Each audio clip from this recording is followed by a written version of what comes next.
2019년 새해를 맞아 1월 7일 오전 11시 30분 성남시청 청사 3층 한누리실에서는 출입기자 등 150여 명이 참석한 가운데 은수미 성남시장이 주관하는 신년 기자회견이 있었습니다.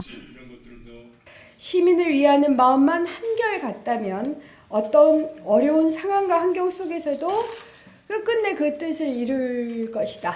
이런 믿음을 가지고 시작을 합니다.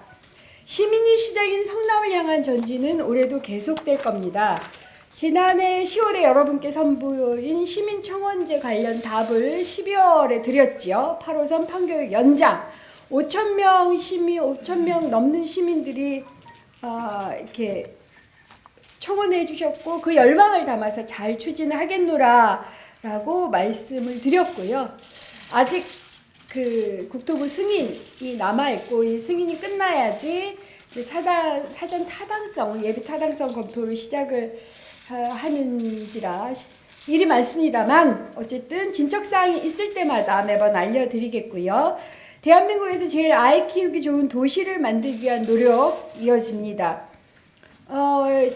예전에는 첫 번째 아이 출산 때는 출산 장려금을 지급하지 않았습니다만 우리 지금 성남이 31개 경기도 시군 중에서 출생률이 31위입니다.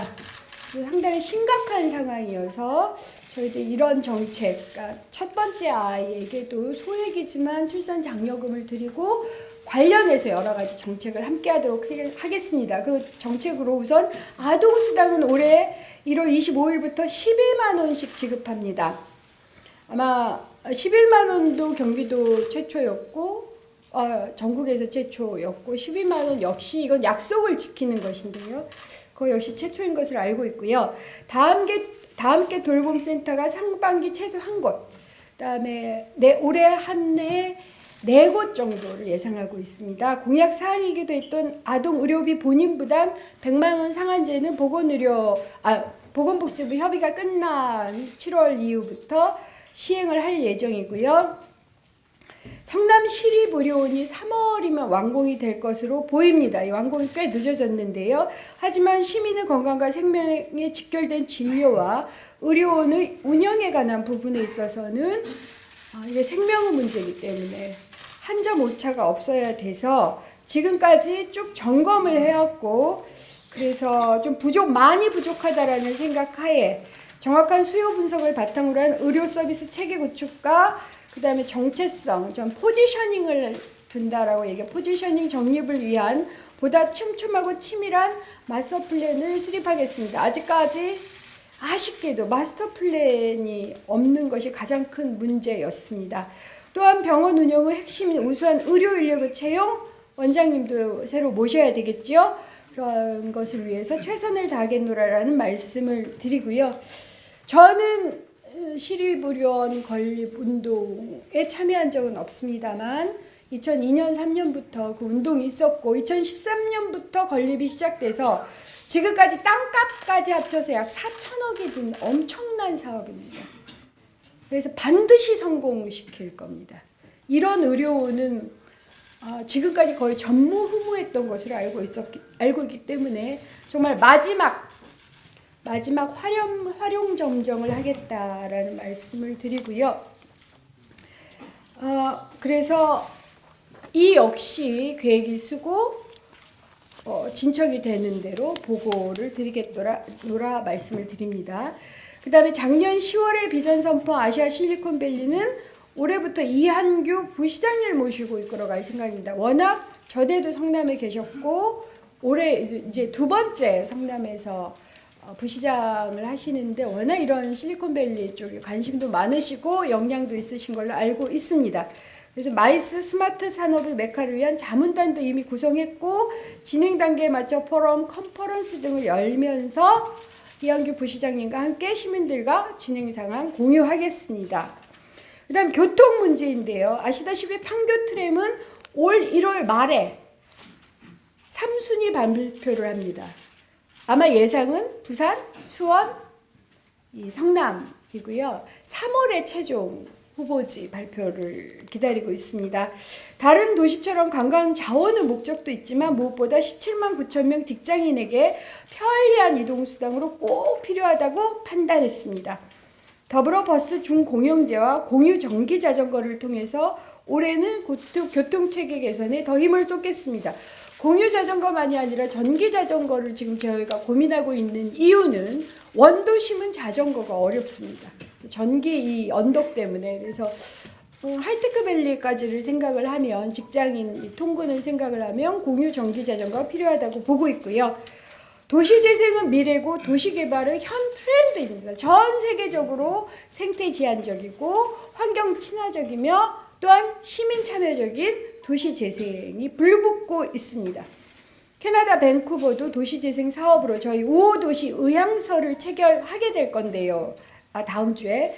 그런 캐나다 밴쿠버도 도시재생 사업으로 도심 경쟁력이 뛰어나다고 합니다. 올해는 태평 이사동을 시작으로 원도심은 본격적인 도시재생 시작하겠습니다. 아울러 상반기에 수립되는 2030 도시주거환경정비 기본계획에 따라서 성남시 재개발, 재건축 등 도시정부의 기본 방향 확고히해서 추진하겠습니다.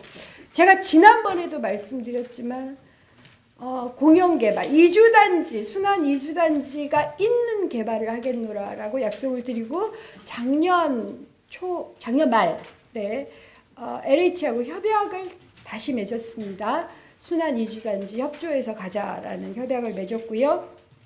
더불어 20년 넘게 방치됐던 구미동 하수종말 처리장은 시민 및 전문가의 의견을 들어서 문화복합 공간으로 거듭날 수 있도록 노력하겠습니다. 제가 이 공간을, 이 장소를 전문가들, 특히 외국에 계신 분들까지도 모셔서 보여드렸는데 저한테 이런 대답을 하시더라고요. 잘 재생을 한다면 1조 원 이상의 가치가 있는 곳이다. 이건 제가 영국 테이터 모던 화력발전소를 재생을 테이터 모델을 굉장히 좋아하고, 또한 프랑스의 F 스테이션 같은 경우는 그러니까 역사를 개조해서 그 스타트업 캠퍼스로 만든 곳인데요. 전 세계적으로 굉장히 유명하죠. 이런 도시 재생의 예들이 굉장히 많은데 이런 걸 제대로 한다면 F 스테이션이나 테크 모던이든 뭐든가 결코 손색이 없을 거다. 1조 원 이상의 가치가 있을 거다라는 답을 드려서 저로서는 이제 시민과 잘 소통을 해서 성남 도시가치 전체를 높이는 방식으로 기획을 하겠노라.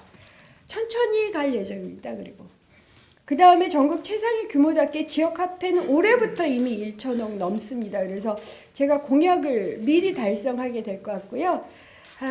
어쨌든 1월 중에 한국조폐공사와 정식 MOU를 체결해서 모바일 지역화폐 시범 사업을 일단 2월 중에 실시를 하고, 그게 무리 없이 진행이 된다면 4월경에는 청년배당을 모바일 지역화폐로 지급할 수 있지 않을까라고 기대하고 있고요.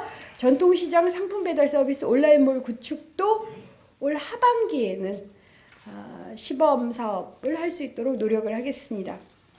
그 다음에 청소년, 청년, 여성, 노인을 위한 맞춤 정책 역시 계속되는데 3월에 수정구 신흥역 일대 청년지원센터 1호가 설치되고 그 즈음에 청년 명예부시장 공모를 할 예정입니다.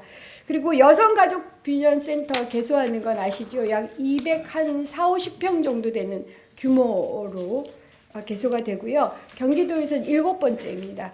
2022년까지 어르신 1만 일자를 목표로 올해도 분주하게 뛰겠고 더 많이 할 수 있도록 노력할 생각이고요. 더불어 한반도 평화의 기운에 힘을 보태서 이미 지난 12월에 한중국제학술대회를 했는데 그때 밝힌 바와 같이 인도주의적 의료협력부터 시작할 계획이고 현재 관내 의료기관 업체와 협의를 시작하고 있습니다.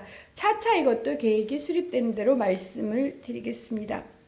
작가 알랭드 보통은 성인이 된다는 것은 냉담한 인물들, 속물들이 지배하는 세계에서 우리의 자리를 차지하는 것이라고 했습니다. 즉 진짜 어른이 되려면 우리가 타인을 좀 더 배려하고 그 다음에 자신의 자리를 찾는 것이 굉장히 중요하다고 생각합니다. 자신의 자리는 자신의 근본이겠지요. 그래서 올해는 대한민국 임시정부 수립 100주년 우리의 근본을 묻는 해라는 것에 성남 역시 매우 관심을 가지고 있습니다. 또한 오늘의 성남을 있게 해준 광주 대단지 사건 50주년이 곧 옵니다. 그래서 우리의 정체성을 함께 찾는 노력에 소홀하지 않겠다라고 말씀드리고, 우리 모두 성남 시민입니다. 사랑하는 내 고장 우리 성남을 위해 나아갈 길을 밝혀주시고 어려움을 헤쳐나갈 수 있게 제 손을 잡아주시기 바랍니다. 제가 더 용감하고 담대하게 나아가겠습니다. 우리 아이들과 여러분의 미래를 위해 저는 시민 여러분과 끝까지 함께 할 것입니다. 함께 해온 6개월이 영광이었고 앞으로 3년 6개월도 끊임없는 영광일 것을 믿습니다. 제가 항상 앞장서서 나가겠습니다. 새해 복 많이 받으십시오. 감사합니다. 은수미 시장의 기자회견문 낭독에 이어 각 언론사들의 질문과 응답 시간이 이어졌고 오찬으로 제공된 만둣국으로 화기애애한 식사를 하며 새로운 한 해를 힘차게 출발하기를 염원하는 활기찬 신년 기자회견이었습니다.